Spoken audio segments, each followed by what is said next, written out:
The scent of him was wrong. It wasn't the familiar aroma of pine and damp earth that she had memorized since childhood, the scent that was supposed to be hers alone. It was tainted, corrupted by the cloying sweetness of night-blooming jasmine, the signature scent of Lyra, the pack's most coveted beta. The bonfire crackled, spitting embers into the chilled autumn air, but a colder frost was creeping through Celine's veins. Laughter and the triumphant howls of the annual hunt echoed around her, but all she could hear was the frantic, panicked thrumming of her own heart. She was a ghost at her own funeral, invisible until the moment of her execution. The whispers had followed her all evening, sticky and cruel as cobwebs. Wolfless Omega, a hollow shell. How can she possibly anchor an alpha like Ronan? She had ignored them, lifting her chin and clinging to the fragile promise of the mate bond, the one sacred thread the goddess was said to grant to every shifter. It was supposed to be unbreakable, her salvation. But as she rounded the great oak that marked the edge of the clearing, she saw the truth of her worth. He was pressed against the ancient bark, his powerful form caging the slender, eager body of the other she-wolf. His hands, the same hands that had cupped her face just this morning and promised her forever, were tangled in Lyra's silver hair, and he was kissing her. A deep, possessive kiss that staked a claim Celine had only ever dreamed of. The sacred bond in her chest didn't just crack. It violently shattered, sending shards of ice and fire through every nerve. She felt it as a physical tearing, a howl of phantom pain from the wolf she didn't have. And in that moment, she knew this humiliation was not just an accident. It was a statement. Ronan pulled back, his breathing ragged. He saw her then. His blue eyes, once the color of a summer sky, hardened into chips of ice. There was no remorse, no shock, only a cold, dismissive cruelty. Lyra's lips curved into a triumphant smirk, her gaze sweeping over Celine's simple wool dress with open contempt. "Celine Piquant," Ronan said, his voice flat. He didn't bother to disentangle himself from Lyra, who practically purred, rubbing her cheek against his chest and marking him again with her scent. The sound of her name from his lips was acid. The pack, drawn by the sudden suffocating silence that had fallen over the clearing, began to turn. Faces emerged from the firelight, eyes wide with morbid curiosity. The whispers grew louder, bolder. "Ronan?" The word was a broken thing, a wisp of sound stolen by the wind. She could feel the mate bond, or what was left of it, writhing in her soul, a dying serpent poisoning her from the inside. The pain was excruciating, a constant, sharp pressure behind her ribs. "This isn't working," he stated, his words as clean and sharp as a butcher's knife. "I need a real mate. A strong alpha needs a she-wolf who can run at his side, not this." He gestured vaguely at her, a motion that encompassed her entire being, her lack of a wolf, her omega status, her quiet nature. He was dismissing her entire existence. Lyra giggled, a sound like tiny, malicious bells. "He needs a wolf who can give him heirs, Celine. Strong, alpha-blooded pups, not barren heir." The word hit her like a physical blow. Barren. It was the pack's deepest shame, the ultimate failure for a she-wolf. Without a wolf of her own, her body was considered an empty vessel, incapable of carrying the next generation of shifters. It was a biological reality she had tried to ignore, a flaw Ronan had once sworn he didn't care about. You promised," she whispered, her hands trembling at her sides. She felt the eyes of the entire Blackwood pack on her, their pity a thick, suffocating blanket. She saw the elders turning away in disgust, the younger wolves snickering behind their hands. She was a spectacle, a broken toy being publicly discarded. Ronan finally pushed Lyra away gently, stepping forward. For a terrifying second, she thought he might show a flicker of the man she loved, a hint of regret. She was wrong. He reached out and grabbed her wrist, his grip hard and unforgiving. He pulled her hand up, revealing the faint silvery mark of their pre-bond, shimmering on her skin like a brand of shame. "I reject this bond," he declared, his voice ringing with the formal power of his alpha blood. "I, Ronan of the Blackwood pack, sever all ties to Celine Marrow. She is no mate of mine. She is wolfless. She is barren. She is nothing." The pain that ripped through her was blinding. It was worse than the shattering. This was the final, deliberate twisting of the blade. The silver mark on her wrist flared with white-hot agony, before dissolving into nothing, leaving behind an angry red patch of skin that felt scoured raw. The phantom limb of their connection was not just broken, it was amputated without anesthetic. A scream built in her throat, but it wouldn't come out. She was mute with agony, drowning in a sea of contemptuous faces. He released her, and she stumbled back, her legs failing her. She didn't fall. A worse fate awaited her. As Ronan turned and draped his arm around Lyra, pulling her back toward the warmth and celebration of the bonfire, the pack parted for them. Then they closed ranks, turning their backs on Celine. One by one, they turned away, leaving her utterly alone in the cold darkness at the edge of the clearing. The message was clear. She was no longer one of them. She was an outcast. Nothing. Something inside her snapped. It wasn't logic, it wasn't reason. It was pure, primal survival. The lingering echo of the bond, even severed, was a torment she could not endure. It was a ghost haunting her blood, a constant reminder of her failure. She had heard whispers of the old ways, of dark, desperate magic. A taboo ritual to erase the scar of a broken, fated bond. You couldn't just cut the thread. You had to burn it away completely, cauterize the wound by binding yourself, however briefly, to another. It had to be immediate, before the scar tissue of rejection formed in the soul. It was madness, a reckless act that spit in the face of the goddess. And it was the only thing she could think of. Without a backward glance at the pack that had discarded her, she turned and fled. She ran, heedless of the branches that tore at her dress and scratched her skin. The forest floor was a treacherous carpet of roots and stones. But she didn't slow. She ran from the laughter, from the pity, from the ghost of Ronan's touch. She ran until her lungs burned and her vision blurred with tears of rage and pain. She crossed the scent-marked border of her own territory, plunging into the neutral lands that lay between the territories of the great packs, a lawless stretch of woods where anything could happen. Her frantic flight led her to a place she had been warned about her entire life, the halfway house. It was a rugged, timber-framed tavern that catered to rogues, travelers, and exiles. Smoke curled from its chimney, a grimy plume against the pristine moonlit sky. The air here was a chaotic mess of scents, strange wolves, stale ale, desperation, and danger. But it was far from Ronan, and that was all that mattered. Pushing through the heavy oak door, she stumbled into a wall of sound and heat. The place was crowded, filled with grim-faced shifters whose eyes held the hard glint of survival. They looked up as she entered, their conversations dying down. They smelled the Blackwood pack on her, but they also smelled her distress, the raw, open wound of her rejection. A few sneered, others looked away, uninterested in another's misery. Her eyes scanned the room, searching for, she didn't even know what. An anchor, a weapon, a fire to fight fire. And then she saw him. He was sitting in the darkest corner of the room, alone at a heavy wooden table. The shadows seemed to cling to him, to obey him. He was large, built on a scale that made the other formidable shifters in the room look like ordinary men. A dark hooded cloak obscured his features, but she could feel the sheer, crushing weight of his presence. It was a physical force, an aura of silent, absolute power that bent the very atmosphere of the tavern around him. The boisterous noise of the room did not touch his corner. A bubble of profound silence surrounded him. His scent cut through the chaotic miasma of the tavern like a bolt of lightning. It was ancient and wild, the smell of ozone after a storm, of deep, cold earth, and the sharp, clean scent of a mountain peak where the air was thin and merciless. It was a scent of dominance, of solitude, of kings. Driven by an impulse she couldn't name, Celine moved toward him. The other patrons shifted out of her way, their eyes following her with a mixture of fear and awe, as if she were walking willingly into a predator's den. Her heart hammered against her ribs, a frantic drumbeat of terror and sheer, desperate will. She stopped before his table. He didn't look up. A half-empty glass of amber liquid sat before one of his large, gloved hands. Her voice was a dry rasp. She swallowed, forcing the words out. I need your help.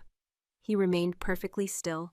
She could feel his gaze on her from beneath the deep cowl of his hood, an intense, unnerving weight. It wasn't a look of lust or curiosity. It felt older, heavier, as if he were weighing her soul. I need you to bind with me, she whispered, the words tasting like ash and shame. Just for tonight, a temporary bond, to sever another. A low murmur rippled through the tavern.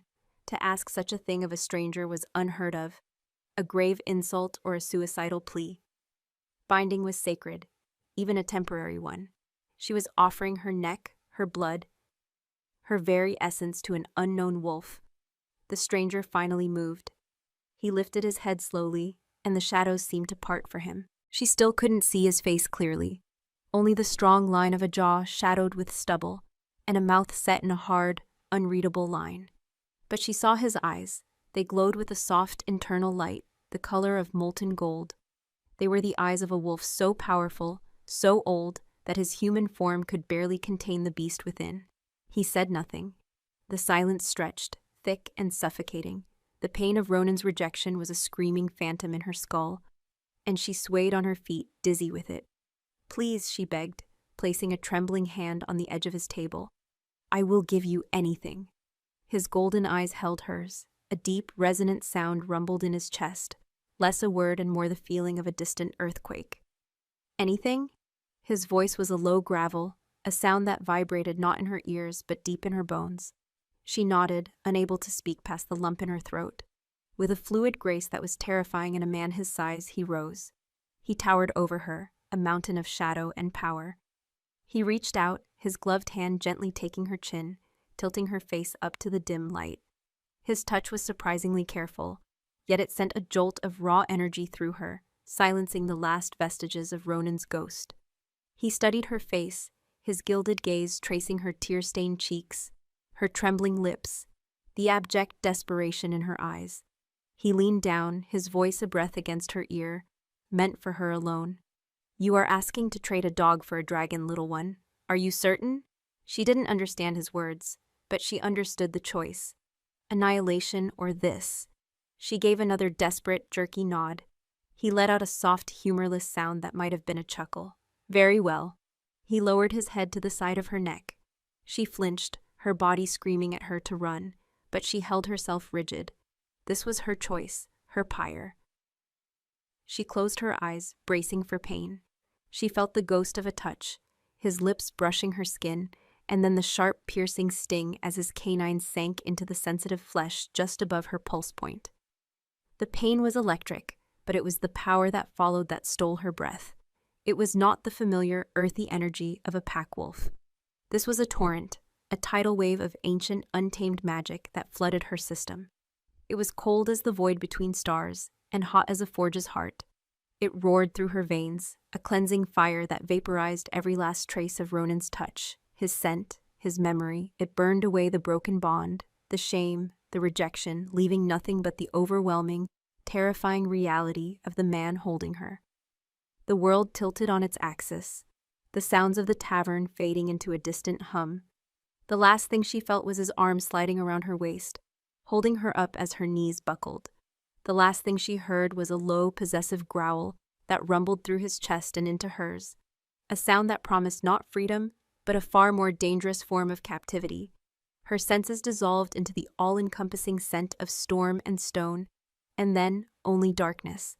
The first thing she noticed was the silence. It was not the gentle quiet of the forest, filled with the whisper of leaves and the breath of sleeping things, but a deep, profound stillness that seemed to absorb all sound. It was the silence of stone and immense space, heavy and ancient. The second thing was the scent.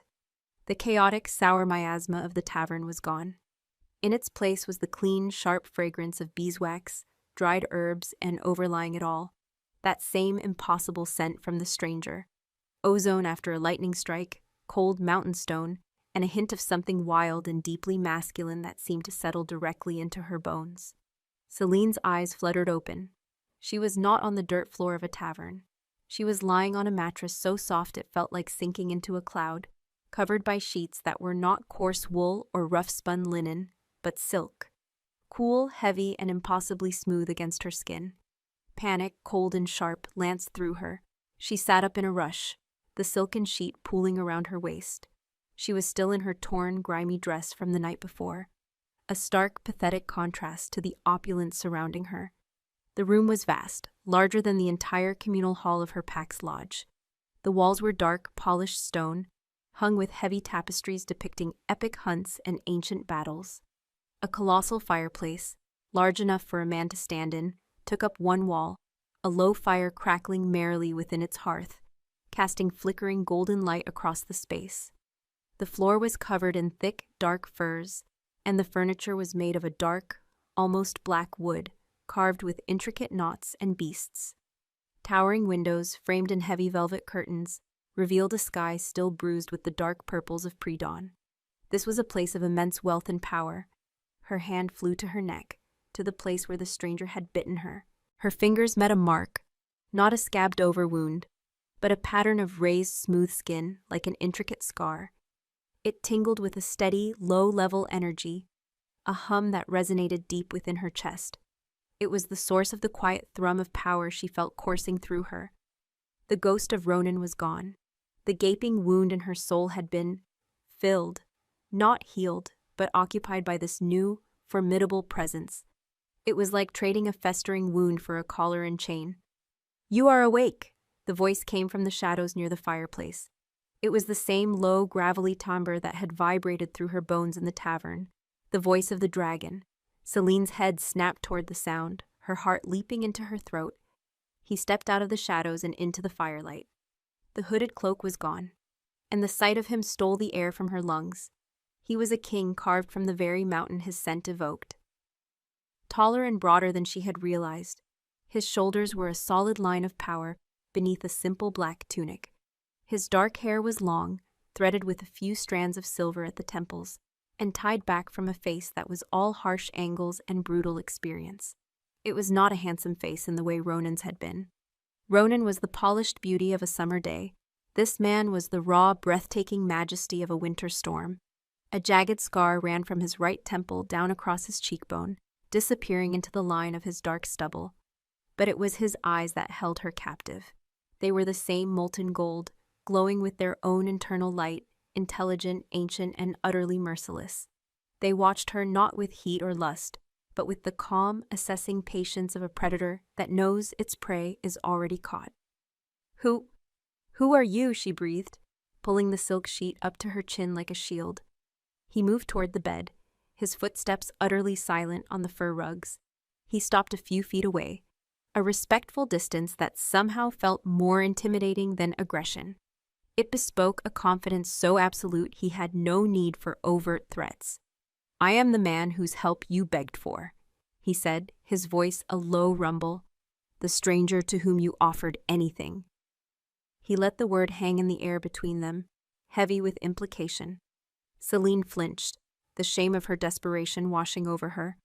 It was meant to be a temporary bond, a ritual to sever my previous one. "It's over now. I can leave." She started to push herself off the bed, her mind racing. She needed to get back to the woods, to disappear.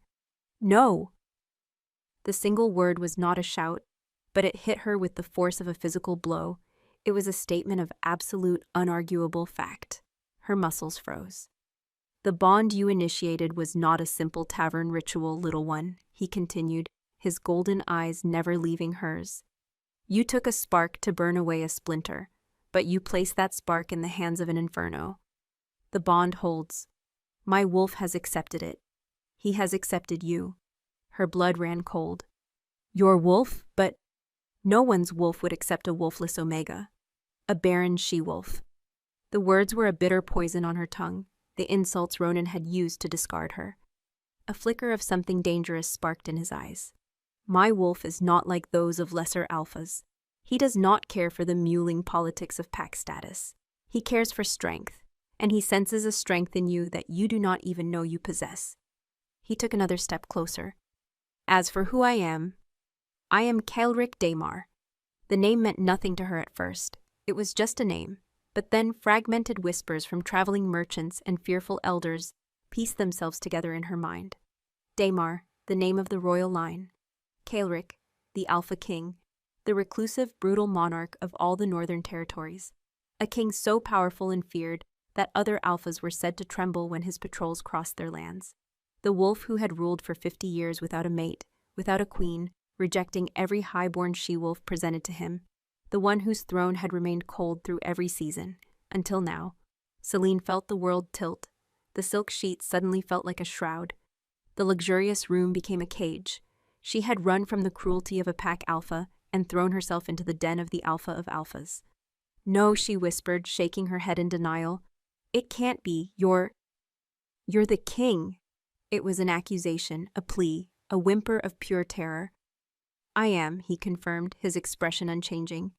"And by the old law, a bond freely offered and accepted by the Alpha King is not temporary, it is absolute. You are bound to me, Celine of the Blackwood Pack."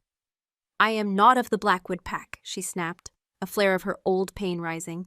"They cast me out." "They did," he agreed, his gaze softening almost imperceptibly.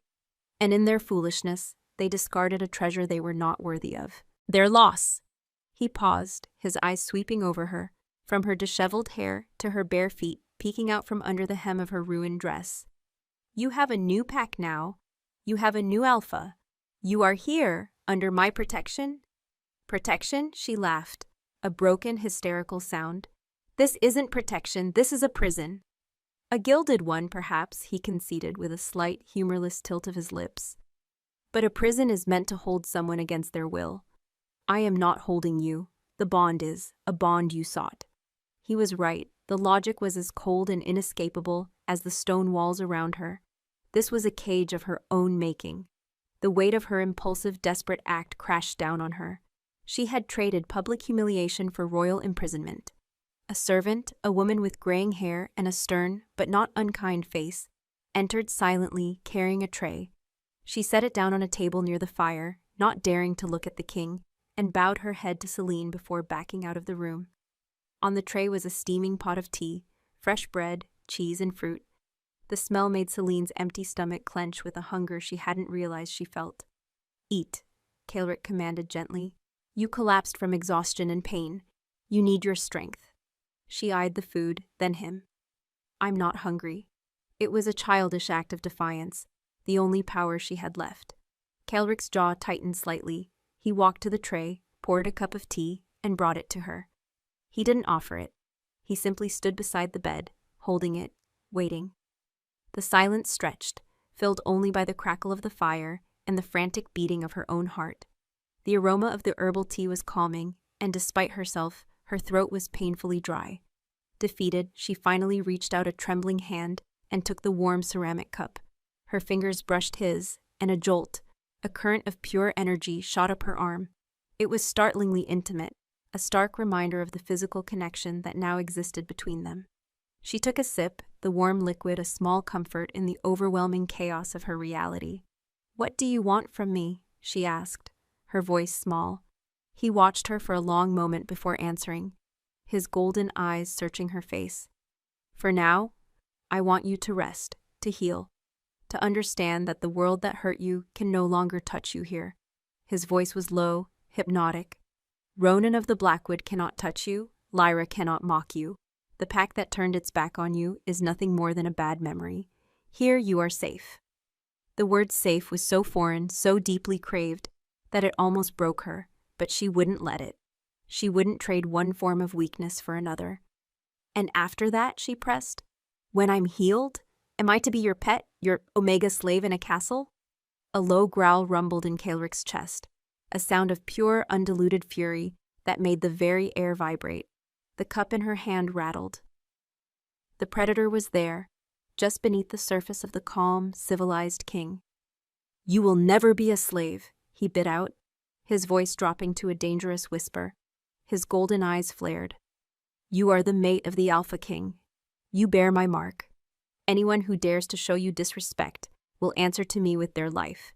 You do not understand what you have done, Celine. You have bound yourself not just to a man, but to a throne, to a crown." He reached out, his hand moving with slow, deliberate purpose. He gently cupped her jaw, his thumb stroking the line of her cheek. His touch was not forceful, but it radiated a power that left no room for argument. She could feel the rough calluses on his palm, the immense strength held in careful check. "I have spent a lifetime ensuring no bond could be forced upon me, that no political alliance could chain my wolf." he murmured, his gaze intense, almost feral. "I swore I would never take a mate. I built a fortress of solitude around this throne.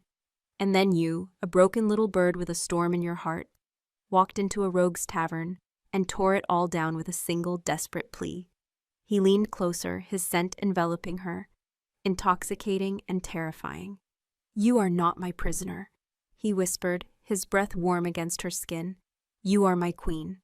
The words hung in the air, a pronouncement, a prophecy, a death sentence. Before she could process their impossible weight, the great wooden doors to the chamber swung open. A man in the formal attire of a royal advisor stood there, his face pale and etched with worry. "Your Majesty," the man said, his voice trembling slightly as he bowed low. "Forgive the intrusion, but the news has spread. The scent of the royal bond is on the wind.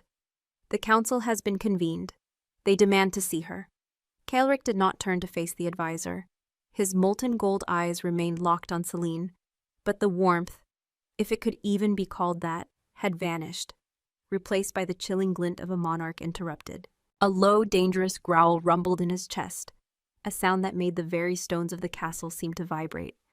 The advisor, a silver-haired wolf named Lord Valerius, flinched as if struck, his head bowing even lower. "They demand?" Kaelric's voice was deceptively soft, yet it carried the sharp edge of honed steel. The temperature in the room seemed to drop by 10 degrees. "Forgive my wording, Your Majesty," Valerius stammered, his gaze fixed firmly on the floor. "They urgently request an audience. The alphas of the inner circle are gathering. They say a bond with an unknown is a threat to the stability of the northern territories." The unspoken insult hung in the air, thick and suffocating. A bond with a wolfless Omega. A nobody, Celine shrank back against the headboard, the silk sheets a flimsy barrier against the crushing weight of royal politics. She had traded the judgment of a pack for the judgment of an entire kingdom. The firelight glinted off the raised mark on her neck, and she felt a sudden phantom itch, as if the brand was burning anew under the scrutiny of unseen, hostile eyes. Kaelric's thumb stroked her jaw once more, a possessive, grounding gesture, before he finally pulled his hand away. He turned his head slowly, fixing Valerius with a look of such cold, absolute authority that the old wolf visibly paled. "The stability of my territories is my concern, Valerius, not theirs.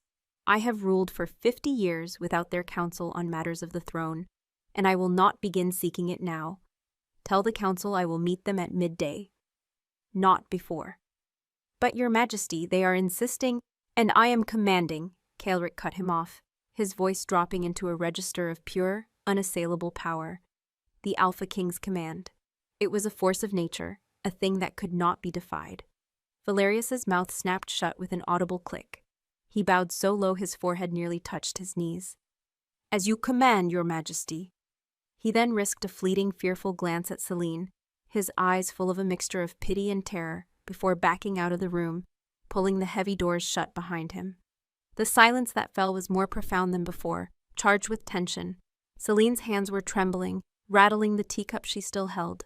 She set it down on the bedside table with a clatter. "They want to see the freak," she said, the words brittle. "The wolfless Omega who dared to taint their precious royal bloodline." Kaelric turned back to her, and the glacial fury in his eyes had been replaced by something else, something complex and unreadable. "They want to see the woman who accomplished what no alpha's daughter, no diplomat's niece, and no warrior maiden ever could. They want to see the one who holds my bond." "They want to destroy me," she countered, her voice shaking. "Just like my pack did." He moved to the foot of the bed, his presence dominating the vast chamber. "Let them try." The words were a vow, a promise of violence so profound it made her shiver. "The woman who wears my mark is not to be judged by a council of posturing alphas. She is to be revered." He gestured to a large, carved wardrobe against the far wall. "Ilara, the servant who brought you food, has laid out clothes for you. Bathe, dress, eat. I will return for you before midday." He started toward the door, a walking storm of contained power. "Wait," she called out, her voice stronger than she expected. He paused, his hand on the iron latch, and looked back at her over his shoulder. "Why?" she asked, the question raw and desperate. "Why me? You could have refused. You could have pushed me away. You're the Alpha King. Why would your wolf accept a bond with nothing?" Calric was silent for a long moment, his broad back to her. The firelight danced across the powerful muscles beneath his tunic. When he finally spoke, his voice was different, stripped of the royal command, leaving something deeper and more personal in its place. "Because for the first time in a century," he said, his voice a low, rough murmur, "my wolf was not met with ambition, not with lust for power or greed for a crown. He was met with pure, honest desperation, with pain that mirrored his own solitude. He looked at you and did not see an Omega. He saw a survivor, and he recognized a kindred soul." He didn't elaborate. He didn't need to. He swept from the room, the doors closing behind him with a heavy, final thud. Left alone in the echoing silence, his words replayed in her mind, pain that mirrored his own solitude. The ruthless, untouchable Alpha King was lonely? The idea was so preposterous, so contrary to the myth of the man, that she couldn't fully grasp it. Shakily, Celine slid from the bed. Her legs were weak, but she forced herself to stand. She walked to the window, pushing aside the heavy velvet curtain. Below, a sprawling courtyard of gray stone was already bustling with activity. Guards in dark armor bearing the crest of a snarling wolf's head patrolled the battlements. Shifters of all ranks hurried across the stone, their expressions grim and purposeful. This was not just a castle, it was a fortress, the heart of a military power, and she was trapped within it. Turning from the window, she saw a smaller door she hadn't noticed before. Pushing it open, she found a bathing chamber that rivaled the main room in its luxury. A sunken tub, carved from a single piece of black marble, was already steaming, the water scented with lavender and salt. Clean, soft towels were stacked nearby, along with unscented soaps and oils. The sheer, thoughtless opulence was jarring, a stark contrast to the communal, functional washing rooms of her pack. There, water was heated over a fire and shared. Here, a private, steaming bath awaited her as if by magic. She stripped off her ruined dress, the symbol of her old life and public humiliation, and let it fall to the floor. Stepping into the hot water, a shudder of relief went through her. The heat soothed her aching muscles and the stinging cuts from her flight through the forest. As she washed away the grime and the lingering scent of the tavern, she felt as though she were trying to wash away the last 24 hours, to scrub the memory of Ronan's betrayal and the pack's scorn from her very skin. But she couldn't. The mark on her neck remained, a permanent, tingling reminder. It was not just a symbol of her bond to Calric, it was a brand of her own desperation. After bathing, she found the clothes Alara had laid out. It was not a grand dress for a queen, but a simple, practical tunic of soft, dark green wool, worn over linen trousers. It was clothing for function, not display, and she was grateful for it. Dressing, she felt a sliver of her own identity return. She ate the bread and cheese, the simple act of nourishing her body, a small rebellion against the overwhelming fear. With each bite, she felt a little stronger, a little more grounded. When Calric returned, he found her standing by the fire, her back straight, her hands clasped behind her. She had brushed out her long, dark hair, and it hung like a silken curtain down her back. She looked less like a frightened victim and more like a woman steeling herself for a coming battle. He stopped, his golden eyes sweeping over her, an unreadable emotion flickering in their depths. He too had changed. He now wore a tunic of black leather, reinforced with plates of gleaming steel at the shoulders and chest. A heavy sword with a wolf's head pommel was belted at his hip. He was not dressed for a council meeting. He was dressed for war. "You are ready," he stated. It was not a question. "I am not one of your subjects to be presented for approval," she said, her voice quiet but firm. "I will not be paraded before them like a prize sow at market." A ghost of a smile touched his lips. "Good, that is the spirit my wolf saw. You will not be presented. You will be introduced. There is a difference." He held out his arm to her. "They will not see a weak Omega. They will see the chosen mate of their king. Walk beside me, Celine. Lift your head, and do not, under any circumstances, show them your fear." His arm was solid as oak. Hesitantly, she placed her hand on his forearm. The moment she touched him, the bond flared, a current of warmth and raw power that flowed from him into her. It was a jolt of pure strength, steadying her trembling knees, chasing away the worst of the cold dread in her stomach. It felt like borrowing his courage. Together they walked out of the chamber and into the great stone halls of the fortress. Guards snapped to attention as they passed, their fists striking their chests in a salute of loyalty. Their gazes flickered to Celine, wide with shock and curiosity, but none dared to stare.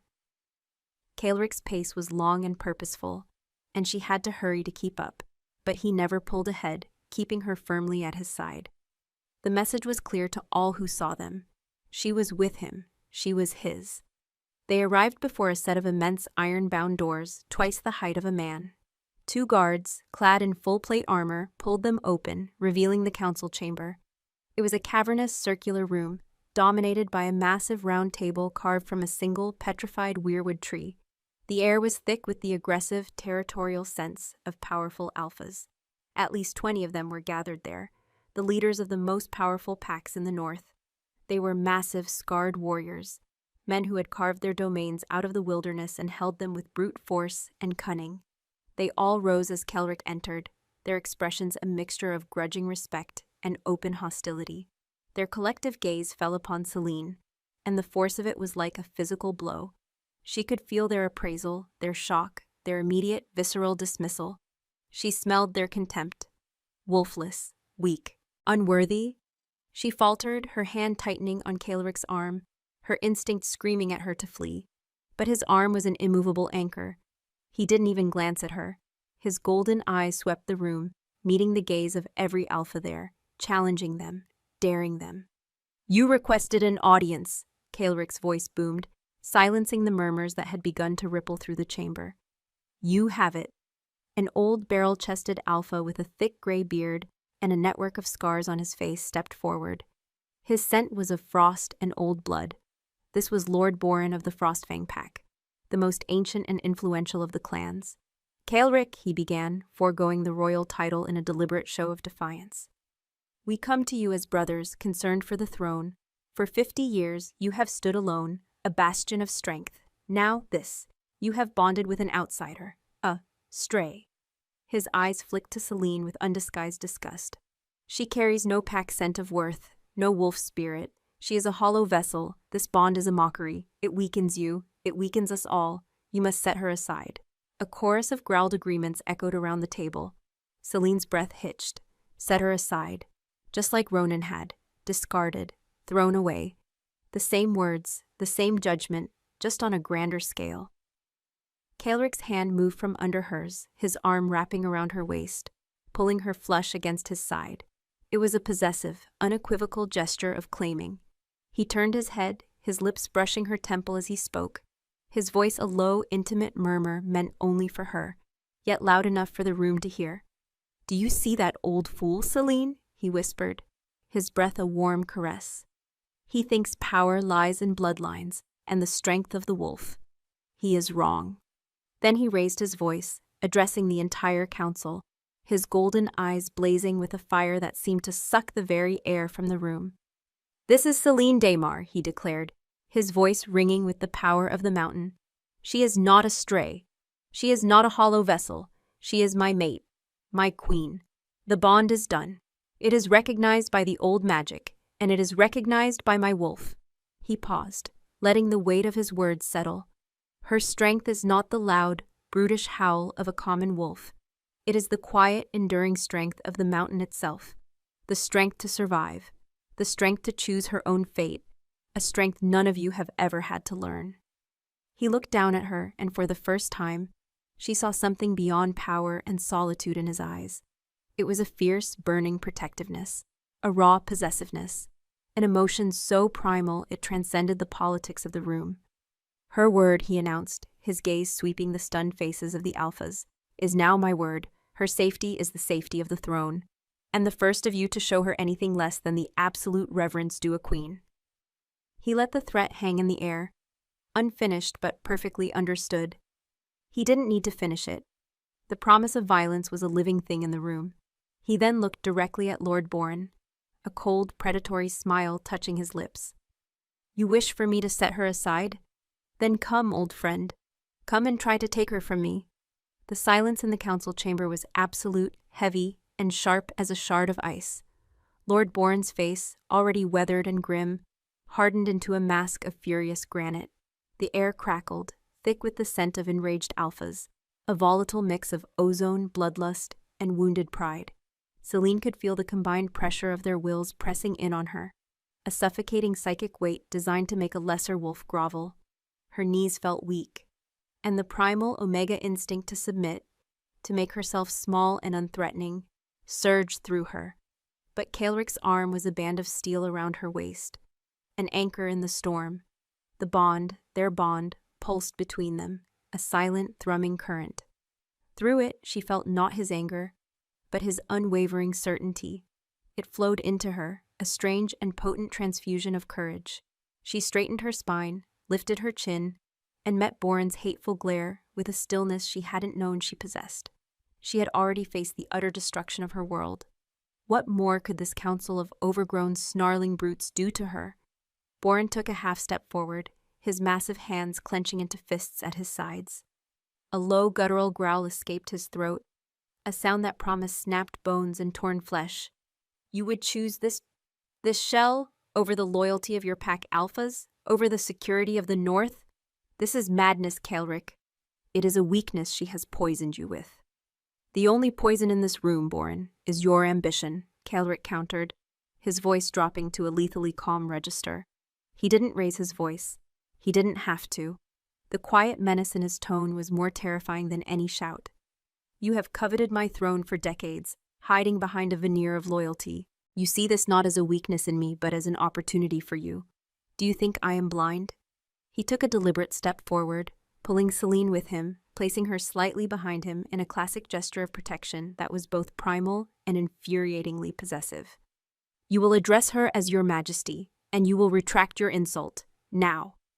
Boren's face purpled with rage. To be dressed down so publicly, to be commanded to apologize to a wolfless Omega, it was an unthinkable humiliation. I will not, he snarled. I answer to the ancient laws of the Pax, not to the whims of a king bewitched by a baron. He never finished the word. Kaelric moved. It wasn't the clumsy charge of an angry brawler. It was an explosion of motion, a blur of black leather and steel so swift it seemed to defy physics. One moment he was standing beside Celine, the next he was across the room, his hand clamped around Boren's throat, lifting the massive alpha clear off the ground. Boren's feet kicked uselessly in the air. The other alphas stumbled back, their sense turning from aggression to shock and raw fear. Kaelric's golden eyes burned with a light that was no longer human. It was the pure predatory fire of the ancient beast within him, fully unleashed. He slammed Boren back against the stone wall, the impact echoing like a thunderclap. Cracks spiderwebbed through the stone around the old alpha's head. You have forgotten your place, Kaelric hissed, his voice a low, terrifying vibration that seemed to come from the depths of the earth. You have forgotten who sits on the throne of the North. You have forgotten who culled the wild packs of the frozen spine, and who broke the armies of the southern sun worshippers. Allow me to remind you. He squeezed. Boren's face went from purple to a ghastly blue, his eyes bulging. His hands clawed weakly at the unyielding grip on his throat. The scent of his terror, sharp and acrid, filled the chamber. Celine watched, her heart hammering against her ribs. Part of her was horrified by the brutal, swift violence, but another, deeper part of her, a part she didn't recognize, felt a dark, vicious thrill. For the first time in her life, someone was fighting for her. For the first time, an insult hurled at her was not met with her own silent shame, but with the righteous, terrifying fury of a king. The power she had felt in him, the raw force that had flooded her during their bonding, was now on full display. It was a terrifying, beautiful, and utterly seductive sight. My mate's honor is my honor, Kaelric growled, his face inches from Boren's. Her name is my name. Your insult to her is treason, and the penalty for treason is death. He was going to kill him, right here. He was going to snap his neck in front of the entire council. A collective gasp went through the room.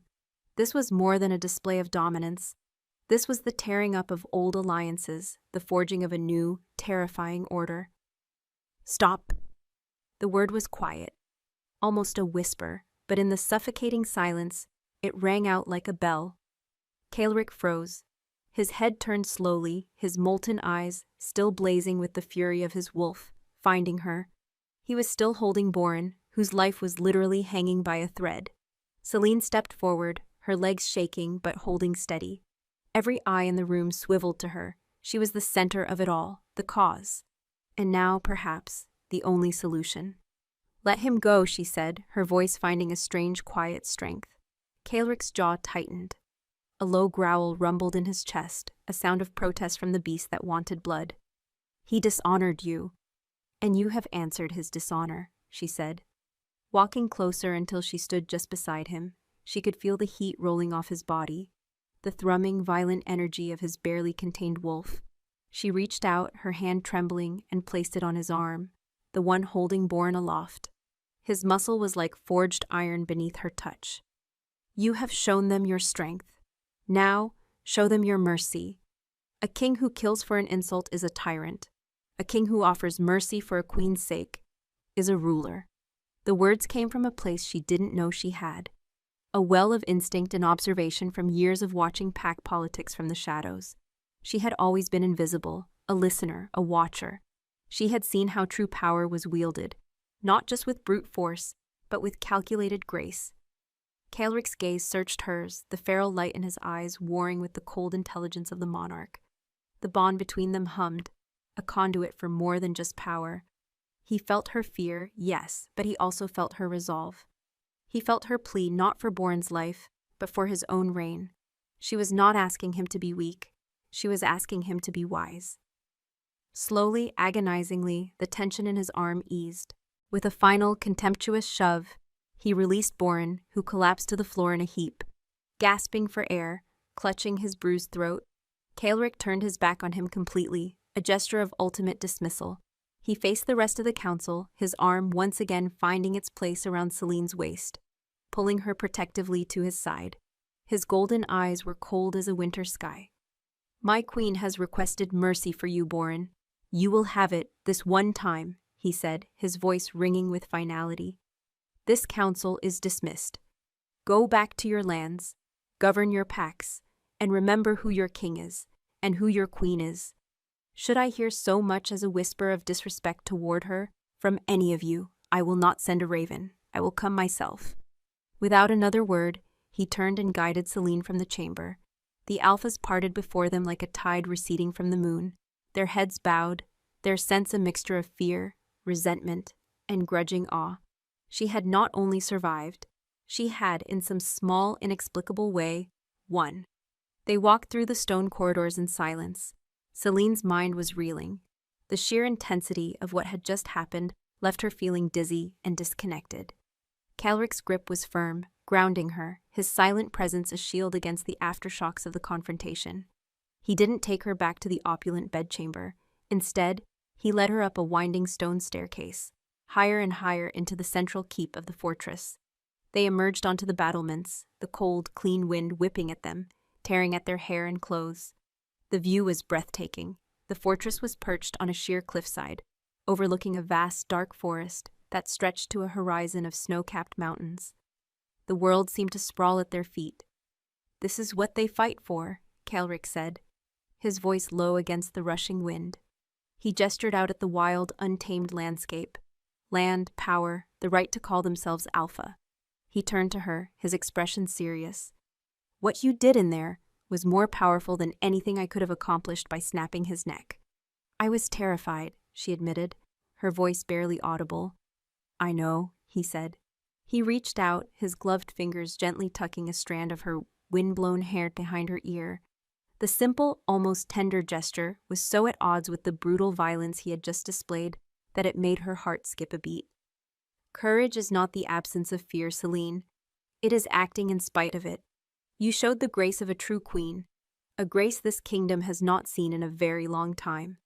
She looked away from his intense gaze, out at the jagged peaks on the horizon. "Ronan used to tell me my quietness was a weakness, that my lack of a wolf made me incomplete, submissive by nature." A low growl rumbled in Kaelric's chest. "Ronan is a fool. He saw a still lake and thought it shallow, never realizing the depths beneath. Your stillness is not submission, it is strength in reserve. My wolf feels it. It is why he chose you. He is old and tired of the endless howling of lesser beasts. He craved the silence." The honesty in his voice was disarming. He was revealing a piece of himself. a vulnerability she never would have expected. The lonely king, pain that mirrored his own solitude. "Why did you never take a mate?" she asked softly, daring to voice the question that had defined his 50-year reign. He was silent for a moment, his gaze distant, fixed on the mountains. Because all who were offered came with a price, an alliance, a treaty, a demand. Their fathers and packs saw a mate bond as a leash to put on a king, a way to influence the throne. He looked back at her, his golden eyes raw with a pain that seemed centuries old. "None of them simply saw me, the man, the wolf. They saw the crown. But you saw a stranger in a dark corner. You came to me with nothing to offer but your own brokenness, and asked for nothing but a means to survive. You were the first honest thing to happen to me in 50 years. His words struck a chord deep inside her, a place that had been silent and numb since her rejection. He wasn't just protecting her because the bond demanded it. He was protecting her because he saw her. He saw past the wolfless Omega to the person beneath. Impulsively, she reached up, her fingers tracing the line of the old scar on his cheek. He flinched almost imperceptibly at the touch, a lifetime of solitude making him unaccustomed to such casual contact. But he didn't pull away. "Who gave you this?" she asked, her voice soft. His eyes darkened with a memory. "My father," he said, his voice flat. "The Mad King, he taught me that love and power were weapons to be used against you. He was unwell." The simple, understated pain in that statement told her more than a whole saga could have. She understood now. His fortress wasn't just around his throne, it was around his heart, and she, in her blind desperation, had somehow stumbled right through the gates. He caught her hand, his fingers lacing with hers. His grip was warm, strong, possessive. The bond between them flared, no longer just a hum of power, but a gentle, warming glow that spread through her chest. It was a feeling of belonging. "Boren and the others will not accept this easily," he said, his voice returning to its regal tone, though it was now laced with a new intimacy. "They will scheme. They will look for a way to prove you are unworthy, to drive a wedge between us." "Let them," she whispered, finding the echo of his own earlier words. She looked up at him, into the depths of his molten gold eyes, and for the first time since she had walked into that tavern, she did not feel like a victim. She did not feel like a prisoner. He lowered his head, his forehead resting against hers. His scent, storm and stone and solitude, filled her senses, chasing away the last of her fears. It was the scent of safety, the scent of home. "They think you are my weakness," he murmured, his breath warm against her lips. "They are about to find out. You are my strength." And then, as the cold wind of the north whipped around them on the highest tower of his fortress, the ruthless Alpha King, who had never touched another, closed the small distance between them and kissed her. It was not a kiss of passion, but of sealing, a vow made of touch and breath, a claim staked not on a throne, but on a soul. It was the touch of grace on the scent of power, and in that moment she knew her old life was not just over, it had never even begun. The kiss was not an end, but a beginning. It was the shattering of a 50-year winter, the first crack in a fortress of ice. As Kaelric pulled back, the cold northern wind seemed to hold its breath. His golden eyes, now stripped of their regal fury and filled with a raw, wondering intensity, searched her face as if seeing it for the first time. The bond between them had shifted. It was no longer just a current of power or a hum of possession. It was a living, breathing thing, warm and luminous in the hollow of her chest. It tasted of safety. He didn't release her. His hands framed her face, his thumbs gently stroking her cheekbones. The gesture was tentative, almost reverent, as if he were touching something impossibly fragile that he was terrified of breaking. This was the man beneath the crown, the wolf beneath the king, scarred, solitary, and now irrevocably bound to her. For the first time, Celine didn't feel like a pawn in a game of power. She felt chosen. "Celine," he breathed, the name a rough prayer on his lips.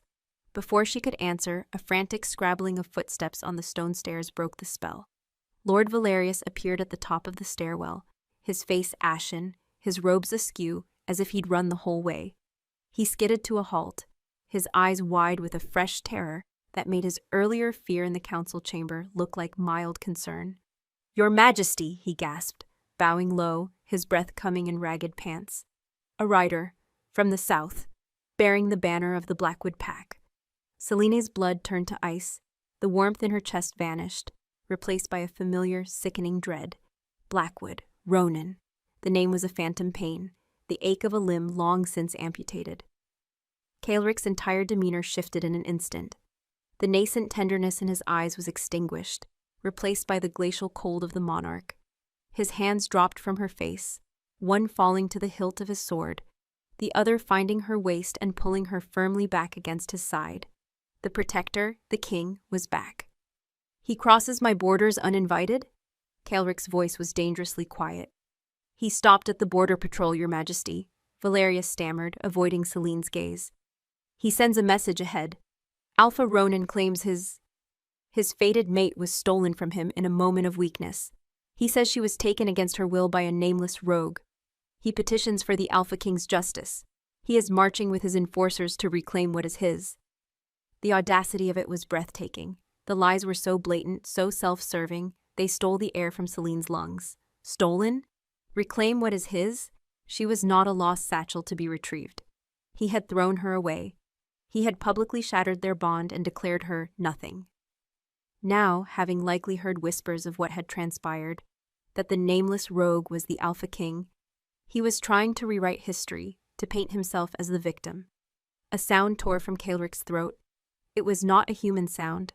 It was a low, guttural snarl of a predator whose territory had been brazenly challenged. The very air around him seemed to thicken, to shimmer with rage.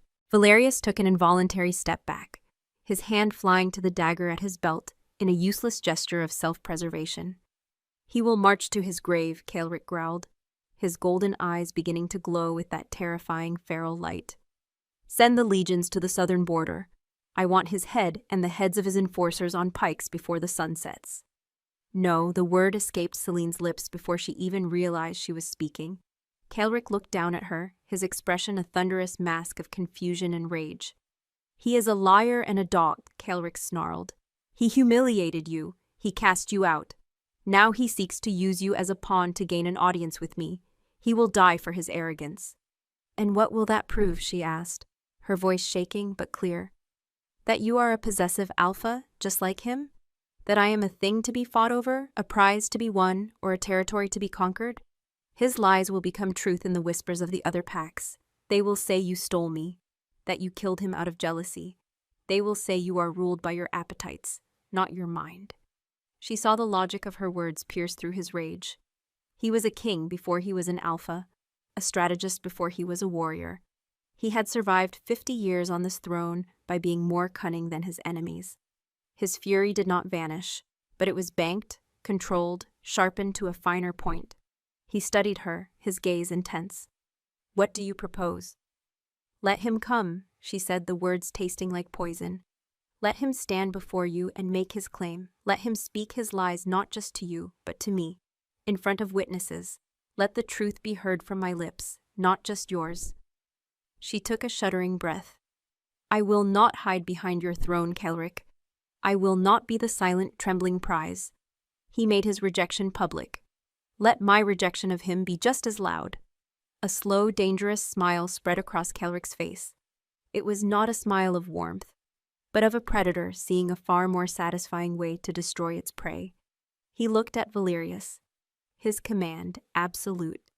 Send a raven back to the border patrol. Grant Alpha Ronan and a delegation of no more than 5 of his wolves safe passage to the fortress. They are to be disarmed at the gates and escorted to the Great Hall. They will have their audience at dawn. "Your Majesty," Valerius breathed, his face a mixture of shock and relief.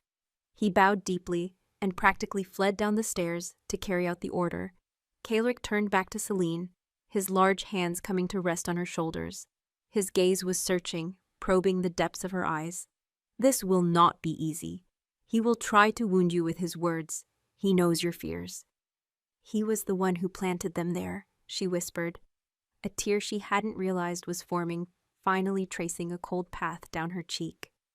She hated the weakness of it, hated that Ronan still had the power to make her cry.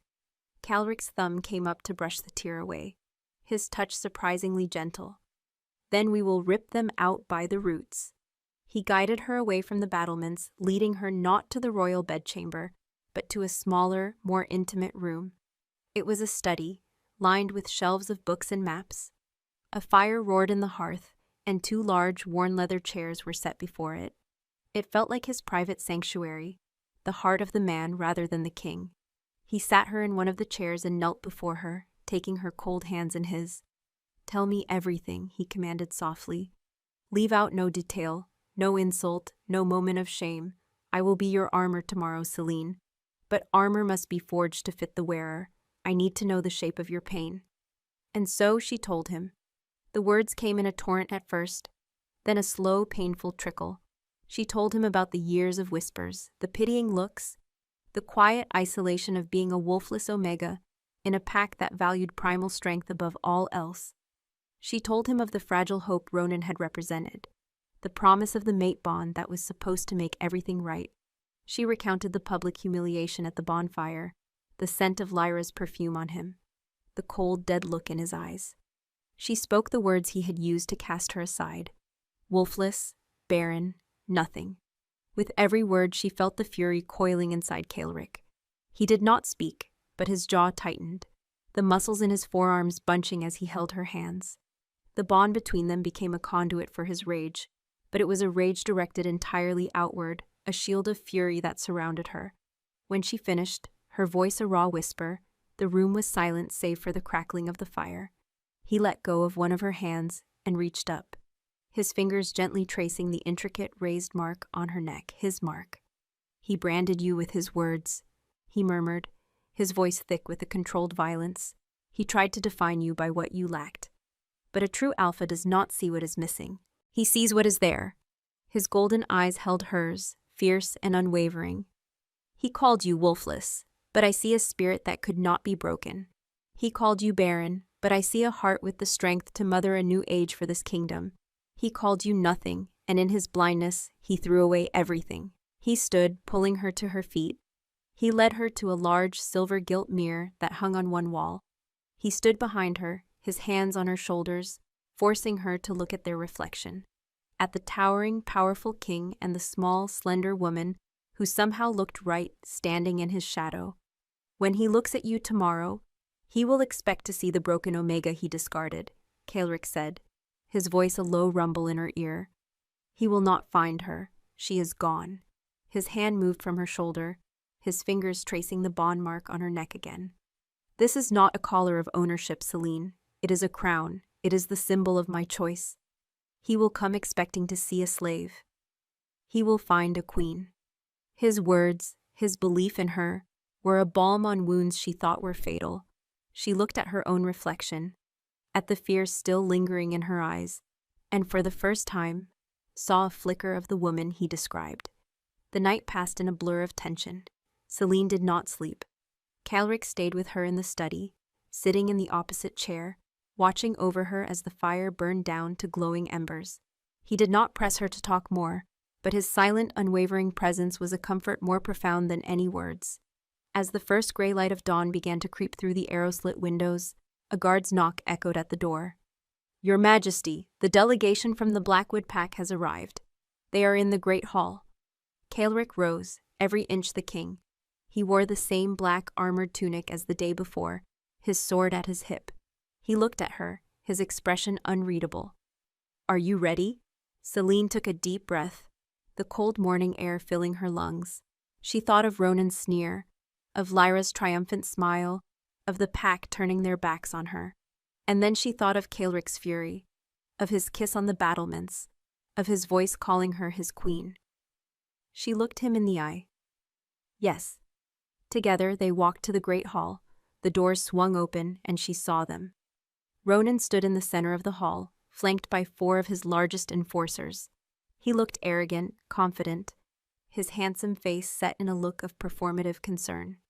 He had dressed in his finest leathers, trying to project a power he simply didn't possess in this place of true authority. His eyes found her, and for a fraction of a second, his confident mask slipped. He had expected to see her in chains, or perhaps dressed as a servant. He did not expect to see her walking at the Alpha King's side, unbound, dressed in fine wool, her head held high. He certainly did not expect to see the intricate, glowing mark of a royal bond proudly displayed on her neck. His gaze flickered from the mark to Kaelric's possessive hand on her waist, and his face paled. The color drained from his cheeks as the full, catastrophic reality of his miscalculation crashed down upon him. He had not come to reclaim a broken Omega from a nameless rogue. He had come to the dragon's lair to demand the return of the dragon's most prized treasure, and the dragon was watching him with hungry, golden eyes. The great hall was a vast, echoing cavern of stone and shadow, designed to intimidate. Sunlight struggled through high, narrow windows, illuminating dust motes dancing in the air like restless spirits. Banners bearing the snarling wolf's head of House Daymar hung from the rafters, silent, ancient witnesses to 100 generations of royal judgment. At the far end of the hall, on a raised dais, sat a throne carved from the black, petrified heartwood of a lightning-scarred oak. It was empty. Kaelric did not sit. He stood at the foot of the dais, a mountain of quiet, coiled fury, with Selene held firmly at his side. Ronan stared, his handsome face a canvas of disbelief shifting to dawning horror. This was not how he had envisioned this.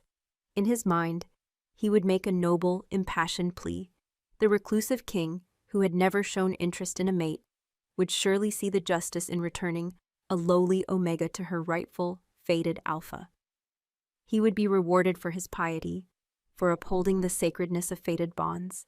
He had not anticipated the glowing, possessive mark on her neck. He had not anticipated the look in Kaelric's eyes, a look that promised not justice, but a slow, methodical annihilation. "Alpha Ronan of the Blackwood," Kaelric's voice boomed, the sound echoing off the cold stone. It was not a greeting. It was the tolling of a bell. "You requested an audience. You stand in our hall. You have it. State your claim." Ronan swallowed, his bravado visibly crumbling. His enforcers shifted their weight nervously, their eyes darting from their alpha to the silent, imposing figure of the king. They could smell the sheer, overwhelming dominance in the air, a crushing pressure that made the fur on their own necks prickle. Finding a sliver of his rehearsed arrogance, Ronan puffed out his chest. "Your Majesty," he began, his voice strained, "I have come a great distance to seek your renowned justice. My fated mate, Selene Marrow, was abducted from my territory 2 nights ago. In a moment of confusion and grief following a minor disagreement, she fled into the neutral lands. I believe she was taken from there, against her will, by a rogue who sought to use her against me." He dared to look at Selene then, attempting to infuse his gaze with a look of pained longing, a silent plea for her to play her part. "Selene, my love, it is over. You are safe now. Tell the king what happened. Tell him you were forced." The words were so steeped in lies, they were almost laughable. Selene felt a tremor of her old fear, the instinct to avoid confrontation, to simply fade into the background. But Kaelric's hand on the small of her back was a warm, steady pressure, a silent command to be brave. She thought of his words. He will expect to see a slave. He will find a queen. She took a step forward, deliberately breaking contact with Kaelric, standing on her own. The movement was small, but it was a declaration. She would not hide behind him. "There was no abduction, Ronan," she said, her voice clear and cold, ringing with a confidence that stunned him into silence. She saw his shock, the slight widening of his eyes as he heard her speak with a strength he had never known she possessed. "There was no confusion, and our disagreement was not minor." She turned her head slightly, giving him a clear view of the bond mark on her neck. "And the man you call a rogue is my Alpha, my king. The bond between us was not forced. It was sought. It was offered. And it was accepted." A collective gasp came from Ronan's enforcers. Ronan himself looked as if she had physically struck him. "Sought!" he choked out, his face flushing with a dark, ugly red. You worthless, wolfless bitch? You would profane the fated bond for a night with a stranger?" Before the last word had left his mouth, a low, predatory growl ripped through the hall, a sound so primal and full of menace that Ronan's enforcers instinctively took a step back, their hands flying to the empty sheaths at their belts. Kaelric took a step forward, his golden eyes blazing, the beast within him clawing at the surface. "Wait," Selene said, putting a hand on his chest, stopping him. The muscle beneath her palm was rigid as stone. She could feel the violent thrum of his wolf, begging for release. "This is my truth to speak, not yours to avenge. Not yet." Calric looked down at her, a battle raging in his eyes. He gave a slow, reluctant nod, his jaw tight. Celine turned back to Ronan, her gaze unwavering. "You speak of the fated bond? You who dishonored it in the woods with another she-wolf? You who shattered it before our entire pack? Calling me barren and nothing? You nullified that bond, Ronan. You burned that bridge. And I, in my desperation, simply found another way to cross the river." "Lyra meant nothing," Ronan insisted, his voice rising in desperation as he saw his narrative unraveling. "It was a moment of foolishness. A true mate would have forgiven me." "A true alpha would not have needed forgiveness for such a crime," she retorted, her voice sharp as glass. "He would never have committed it in the first place." The truth of her words hung in the air, stark and undeniable. Ronan was left sputtering, his lies exposed, his carefully constructed victimhood collapsing around him. He was no noble alpha seeking justice. He was a philanderer and a fool who had thrown away a mate, only to realize too late that he had discarded something of immense value to a far greater power. His greed, not his heart, had brought him here. "I reject your claim," Calric's voice cut through the tension, each word a hammer blow. "The she-wolf Celine was packless, bondless, and free when she came to me. Our bond is recognized under the old law. She is mine. She is Queen of the North." He looked at Ronan, his gaze filled with a cold, absolute contempt. "You came here seeking justice, and justice you shall have. You publicly humiliated and disavowed your fated mate. For this, you will make recompense. You will cede the southern hunting grounds of your territory, from the Whispering River to the Stone Ridge to the Crown. A tithe for the pain you caused her." Ronan's jaw dropped. The southern grounds were the richest in his territory, the heart of his pack's prosperity. To lose them would be a crippling blow, a sign of unforgivable weakness. "You cannot," he exclaimed. "That is a quarter of my lands. My pack would starve." "They should have thought of that when they turned their backs on one of their own," Calric said, his voice devoid of pity. "Furthermore, you will make a public apology. You will send a decree to every pack in the north, recanting your insults. You will state that Celine Marrow is not wolfless in spirit, and that your rejection was an error of your own weakness, not any failing of hers. This was worse than losing the land. It was the complete and utter destruction of his pride, his reputation. He would be a laughingstock. The alpha who had been cuckolded by a king and then forced to grovel. "I will not," Ronan snarled, his desperation finally boiling over into a foolish, suicidal rage. "I will not be humiliated by this barren whore." The world exploded. Calric moved, a blur of shadow and death. He did not draw his sword. He didn't need it. His hand, which just moments before had been a comforting weight on Celine's back, shot out and seized Ronan by the face. With a roar of pure, untamed fury, he lifted Ronan from his feet and slammed him onto the great stone floor. The crack of bone and stone echoed through the hall. Ronan's enforcers, seeing their alpha so brutally dispatched, finally broke. With cries of terror, they drew their hidden boot knives, a grave insult, to draw steel in the king's hall, and charged. They didn't get 5 feet. From the shadows along the walls, the royal guard emerged. They were not the ceremonial guards from the corridors. These were the elite, the king's personal executioners. Clad in black, silent armor, their faces hidden behind wolf-visored helms, they moved with a silent, lethal grace. Steel rang, and the fight was over before it had truly begun. The 4 enforcers lay dead or dying on the cold stone, dispatched with ruthless efficiency. Celine stared, her hand over her mouth, her heart pounding. Calric stood over Ronan's broken form. Ronan was still alive, but barely, a whimpering, bloody mess on the floor. Calric had not killed him. He had simply broken him. He looked down at the pathetic alpha, his golden eyes glowing with a cold, terrifying light. "You were warned," he growled. "You were offered mercy. You were given a path to walk away with your life. You chose this."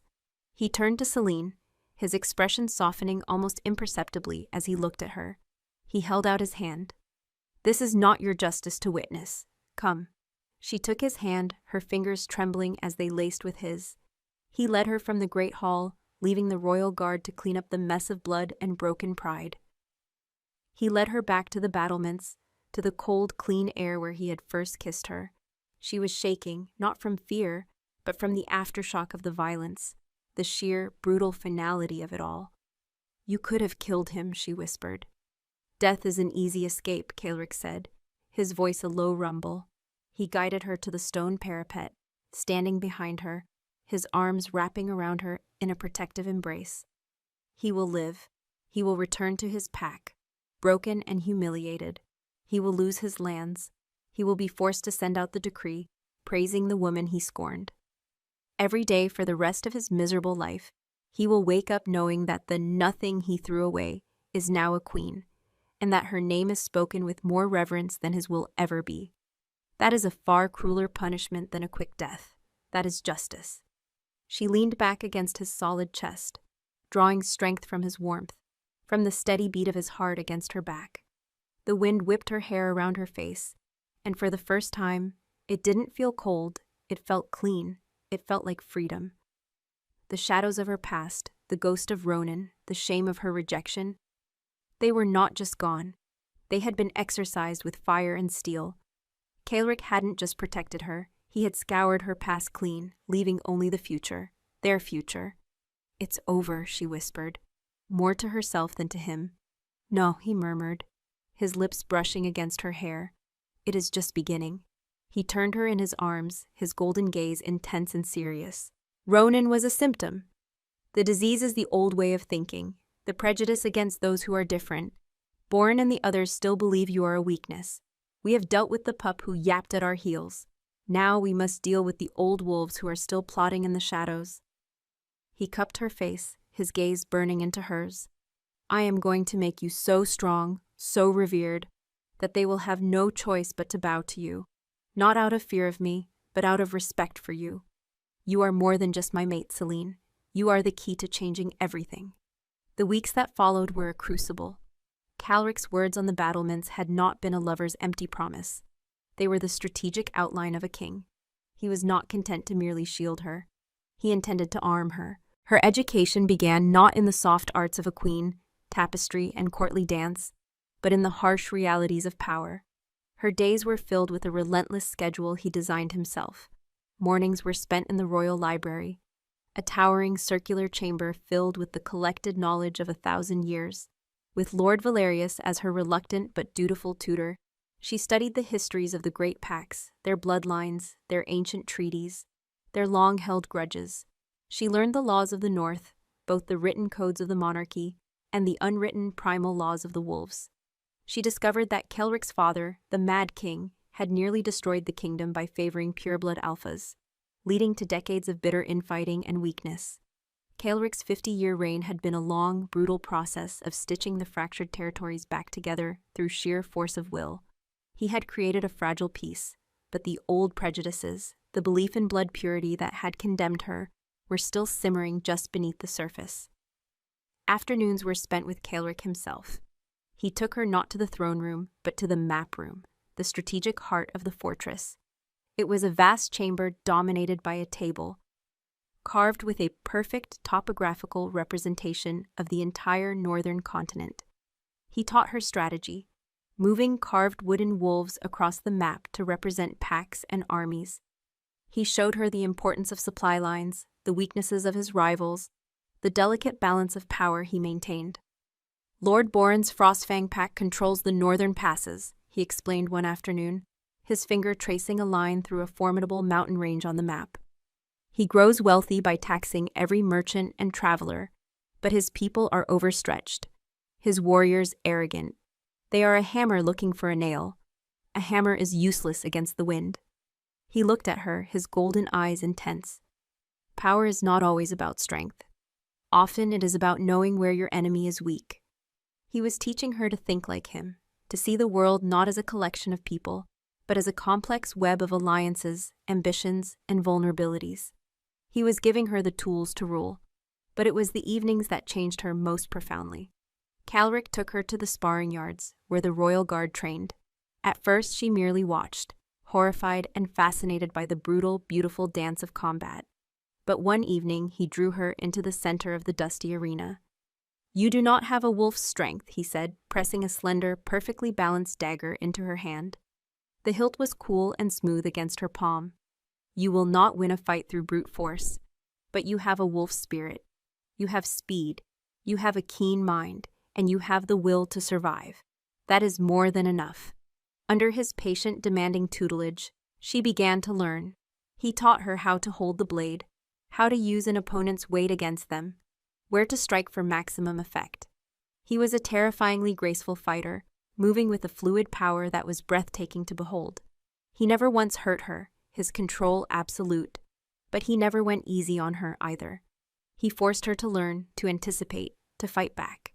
And in the sweat and dust of the training yard, something inside her began to shift. The timid, fearful Omega was being flayed away, revealing a core of tempered steel beneath. The bond between them deepened with every passing day. It was a constant, living presence, a silent conversation running beneath the surface of their lives. She felt his frustrations during council meetings, the heavy weight of the crown he wore. He, in turn, felt her small triumphs. The first time she correctly identified a pack's political weakness, the first time she disarmed a training partner. Their nights were spent in his chambers, but not as she might have expected. They would talk for hours by the fire, sharing stories, fears, and dreams. He slept on a pallet of furs on the floor, giving her the massive bed, a gesture of respect so profound it touched her more than any caress. He was courting her, not as an alpha claiming a mate, but as a man earning a woman's trust. He was waiting for her. The news of Ronan's humiliation spread like wildfire. A copy of his decree, written in his own hand, arrived at the fortress and was posted in the great hall for all to see. In it, he recanted his every insult, praising Celine's strength of spirit, blaming his own weakness for their broken bond. As Kaelric had predicted, Ronan became a cautionary tale, a laughingstock. The ceded lands were absorbed into the royal domain, their resources used to bolster the patrols along the southern border. The Blackwood pack was diminished, humbled. But Boren and the other conservative alphas were not so easily silenced. They did not challenge Kaelric openly, but a subtle campaign of whispers and rumors began. They spoke of the king's obsession, of how the wolfless queen was making him soft. They whispered that an Omega, who could not produce a true-blooded alpha heir, would be the end of the Daemar dynasty and the security of the North. The final confrontation came during the Harvest Moon Festival, a sacred time when the pack alphas brought their tithes to the capital and renewed their vows of fealty. The great hall was filled to capacity, no longer tense and empty, but crowded with the full panoply of the northern court. Alphas and their mates, dressed in their finest furs and leathers, filled the benches. Braziers burned brightly, casting a warm, festive glow over the scene. Celine stood beside the throne, not behind it. Kaelric had insisted. She wore a gown of deep forest green, the color of her eyes, embroidered with the silver thread of the royal house. On her neck, no longer a mark of shame or desperation, but a badge of honor, the bond mark seemed to glow with a soft light of its own. She met the gazes of the assembled alphas, her head held high.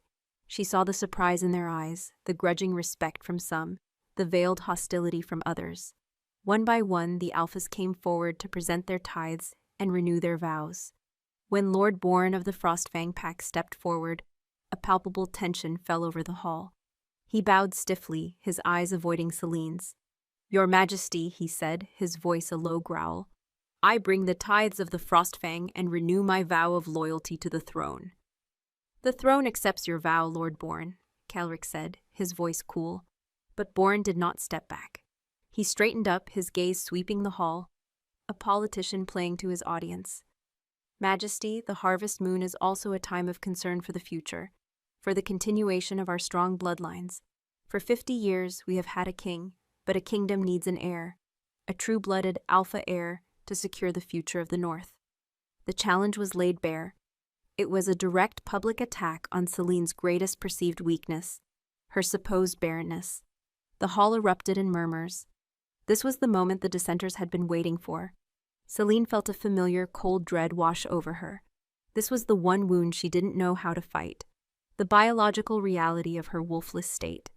But before Kaelric could unleash the furious tirade she saw building in his eyes, Celine held up a hand, a quiet, simple gesture that somehow commanded silence. She stepped forward, descending the 2 steps from the dais, to stand on the same level as Boren. "You speak of bloodlines, Lord Boren," she said, her voice calm and clear, carrying to every corner of the hall. "You speak of the strength of the wolf. For my entire life, I have been judged by the wolf I do not have. You see me as a hollow vessel." She looked not at Boren, but at the faces in the crowd, the powerful alphas, their mates, their warriors. "You believe that strength is only born from an alpha womb. You cling to the old ways, the very ways that allowed the Mad King to tear this kingdom apart. You believe in the purity of blood, but our king," she said, turning to look up at Kaelric, her voice filled with a love and reverence that was undeniable, "has spent 50 years proving that true strength lies not in blood, but in will, not in lineage, but in leadership." She turned back to Boren, her gaze now sharp as her dagger. "You worry about an heir? You think the future of the North rests in the womb of its queen? You are mistaken. The future of the North rests in its unity. It rests in abandoning the foolish prejudices that have kept us fighting amongst ourselves for generations. It rests in accepting that strength comes in many forms." She took a deep breath, steeling herself for her final, irreversible gambit. "You see me as barren, but the old magic that binds me to your king is far more ancient than your petty concerns over blood. It is a magic of spirit, not of flesh." As she spoke, she focused her will, reaching deep inside herself to the bond, to the well of power Kaelric had shared with her. It was a terrifying, instinctive act. She pulled on that power, not for strength, but for something more. She felt a surge, a searing heat that started in the mark on her neck and flooded her entire being. Her eyes began to glow. It was not the fierce molten gold of Kaelric's wolf, but a soft, luminous silver like the light of the full moon itself. The light grew, bathing the dais in an ethereal glow. A collective gasp swept the hall. Even Kaelric stared, his expression one of pure, unadulterated awe. The silver light coalesced, and for a fleeting, impossible moment, the spectral image of a great wolf, made of pure moonlight, shimmered into existence behind her. It was vast, ancient, and powerful, its silver eyes filled with a wisdom that transcended time. It was her spirit, her wolf, the one that had been sleeping inside her all along, awakened by a bond not of fate, but of choice, of love. "The goddess does not make mistakes, Lord Boren," Celine said, her voice now resonating with a faint, otherworldly echo. "She does not create hollow vessels. She merely waits for a soul worthy enough to see the strength within." The spectral wolf faded, and the silver light in her eyes receded, leaving her standing there, trembling slightly from the effort, but resolute. The hall was utterly, profoundly silent. Lord Boren stared at her, his face a mask of shock and superstitious terror. He had challenged a queen and been answered by a goddess. He dropped to his knees, his forehead touching the cold stone floor. "Your Majesty," he whispered, his voice choked with awe. "Forgive me." One by one, throughout the great hall, the other alphas, the doubters, the schemers, the loyalists, all sank to their knees. They did not bow to Kaelric. They bowed to her. Kaelric descended the dais, his eyes, those beautiful molten gold eyes, shining with a fierce pride and a love so profound it stole her breath. He took her hand, his grip warm and steady, and raised it for all to see. "Behold your queen," he roared, his voice filled with a triumphant joy that shook the very foundations of the fortress.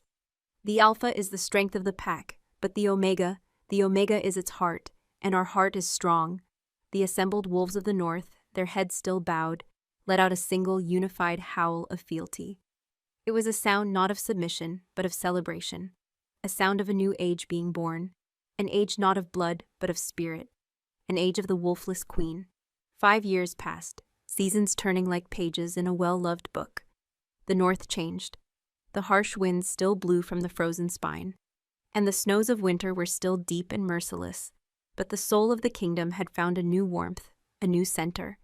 The whispers against the wolfless queen had long since died, replaced by legends. They called her Celine the Wise, the moon-blessed, the queen of spirit. Her reign, at Kaelric's side, was not one of conquest or command, but of connection. She traveled with him across their vast domain, not just to the keeps of the great alphas, but to the small, forgotten villages and nomadic packs that scratched out a living in the harsh wilderness. She listened. Where Caelric ruled with the unyielding strength of the mountain, she governed with the patient, life-giving persistence of the river that carves its way through stone. She established trade routes, mediated ancient disputes, and created a system where even the lowest-born shifter had a voice that could reach the throne. The old prejudices began to crumble, not under the force of a king's decree, but under the gentle, irrefutable evidence of a queen's grace. The fortress, once a place of cold, masculine power, had also transformed. Herbs and flowers now grew in the high-walled courtyards, their scents mingling with the stone and steel. The laughter of children, wards of the court, orphans of border skirmishes, whom Celine had taken under her protection, often echoed in the halls that had once known only the tread of armored boots. It was a home. Celine stood on the battlements where Caelric had first kissed her, the late afternoon sun casting long shadows across the land. The wind, once a cold and hostile force, was now a familiar friend, weaving through her hair, which was now threaded with a few strands of silver of its own. She was no longer the frail, broken girl who had fled into the night. Her quietness remained, but it was now the quiet of a deep, still lake, confident in its own depths. A pair of strong arms wrapped around her from behind, and a familiar, beloved scent of storm and stone enveloped her. Caelric rested his chin on her shoulder, his own dark hair now more silver than black. The lines around his eyes etched deeper, not by worry, but by the rare and welcome habit of smiling. "You are looking at the horizon again," he murmured, his voice a low, contented rumble against her ear. "Are you plotting to annex the southern kingdoms, my love?" She smiled, leaning back against his solid warmth. "No, just admiring our world." She tilted her head, her gaze falling on the training yard below. Two figures were sparring, their movements a blur of youthful energy. One was a tall, rangy boy of 16, Lyall, the alpha-born son of one of Caelric's guards, orphaned in a rogue attack. The other was a girl, barely 14, small for her age, but impossibly quick. Her name was Kira, a wolfless omega discovered on the brink of starvation after being cast out from a pack in Boren's territory. A pack the old lord, now fiercely loyal, had personally and brutally disbanded for their cruelty. Celine had taken Kira in, seeing a reflection of her own past, and Kira was winning. She ducked under Lyall's clumsy lunge, used his momentum to throw him off balance, and had her wooden training dagger pressed to his throat before he hit the ground. She helped him up with a grin, and he clapped her on the shoulder, a gesture of pure respect between warriors. "She has your spirit," Caelric said, his voice thick with pride. "And your grace. She will be captain of your queen's guard one day." "She will be whatever she chooses to be," Celine corrected gently. "That is the north we have built. A place where worth is measured by will, not by birth." Caelric turned her in his arms, his golden eyes softer now than they had been in a lifetime, searching hers. The bond between them was a silent, effortless symphony, a constant source of strength and comfort. The fiery passion of their early days had mellowed into a deep, abiding love that was the bedrock of their lives and their kingdom. "I was a king of stone and shadow before you came," he said, his voice raw with an emotion he now showed freely, at least to her. "I ruled a kingdom, but I did not have a home. You gave me that. You gave this land a heart." She reached up, her hand tracing the old scar on his cheek, a gesture that had become a familiar sign of her affection. "And you gave a ghost a voice. You saw a queen when all I saw was a survivor." They stood in comfortable silence for a long moment, watching the sun dip below the distant, snow-capped peaks, painting the sky in hues of orange and violet. The first stars began to appear in the darkening sky. "They are waiting for you," Caelric said softly. Celine nodded. She took his hand, and together they walked from the battlements, down the winding stairs, and toward the great hall. It was the night of the full moon, and as had become their tradition, the throne was left empty. The hall was filled not with grim-faced alphas, but with the people of the fortress, guards, servants, children, stable hands, all gathered. In the center of the hall, a space had been cleared. Celine stepped into the center of the room, into a single shaft of moonlight that fell from a high window. She closed her eyes, and as she had done so many times now, she reached for the power inside her. It answered her call not like a summoned weapon, but like a beloved partner in a dance. The silver light bloomed from within her, soft and ethereal. Her eyes opened, glowing with the serene light of the moon, and behind her, the spectral form of her spirit wolf shimmered into existence. It was larger now, more defined, its presence a silent, powerful comfort that filled the hall. The people watched in reverent silence, not in fear, but in wonder. This was not a display of power to cow them into submission. This was a communion. Celine's wolf was not a beast of war like Caelric's. It was a creature of wisdom and empathy. Its silent silver gaze seemed to touch each person in the hall, to see their hardships, to acknowledge their hopes. Through Celine, it offered a blessing of peace, a promise of belonging, the Omega's gift, to nurture, to connect, to make the pack a whole. From his place by the wall, Caelric watched her, his heart full. He was still the Alpha King, the unchallenged warrior who would burn the world to protect what was his. But he was also just a wolf who had found his mate, a lonely man who had found his solace.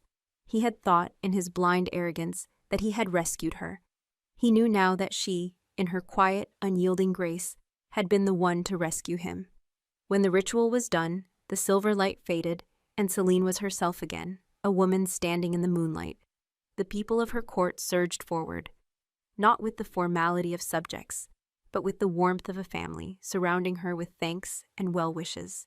She listened to each of them, her hand on a child's head, a kind word for an old cook, a nod of respect to a young guard.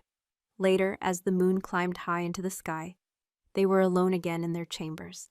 The fire crackled in the hearth, a mirror to the quiet, steady fire that burned between them. Celine sat before it, brushing her hair, while Caelric stood by the window, watching the moon-drenched landscape. "No regrets?"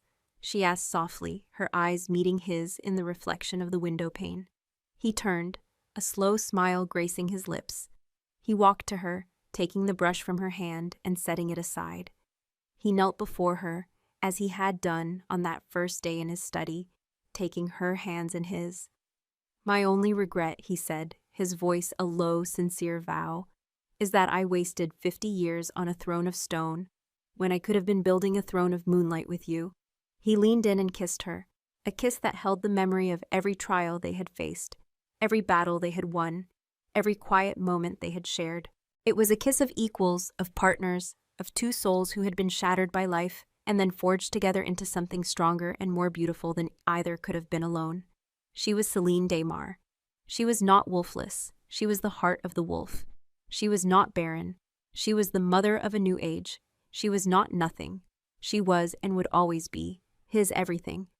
And in the heart of the unforgiving north, under the light of the eternal moon, the queen and her king had finally, truly, come home.